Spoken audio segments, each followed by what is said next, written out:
Bua sa Chomórtas Díospóireachta. Pictiúr a haon. Sa pictiúr seo tá Seán, Máire agus Owen ag breathnú ar ógra do dhíospóireacht Ghaeilge a bheidh ar siúl ar scoil go luath. Dar leis an bhógra tá dúiseanna maithe le buachan agus socraíonn an trúracha fear na chuir le chéile agus páirte ghlacha sa díospóireacht. Pictiúr a dó. Sa pictiúr seo tá an díospóireacht faoi lainseoil.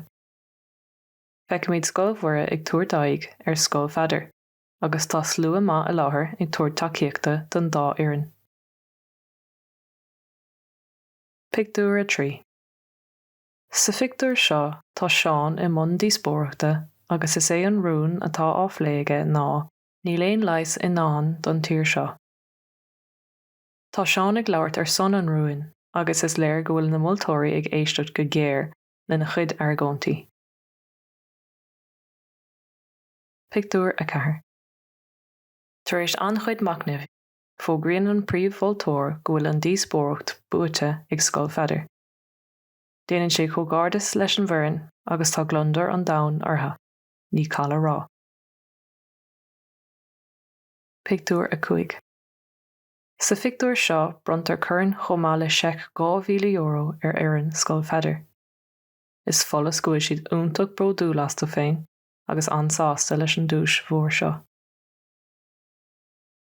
Pictiúr a 6. Sa pictiúr seo téann an triúr daltaí amach go bialann gholáinte chun an bua a chéiliúra. Bíonn béle dasacha. Feicimid an churann fós i lámh sheáin. Tá an múntóir ina deanta agus tá an chuma ortha go bhfuil siad iontach sásta leo féin. Ceistena.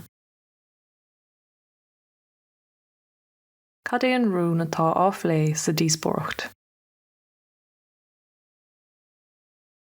Cé bhéad airgid atá buaite ag an bhfoireann? Cad atá á ithe ag na daltaí i pictiúr a 6?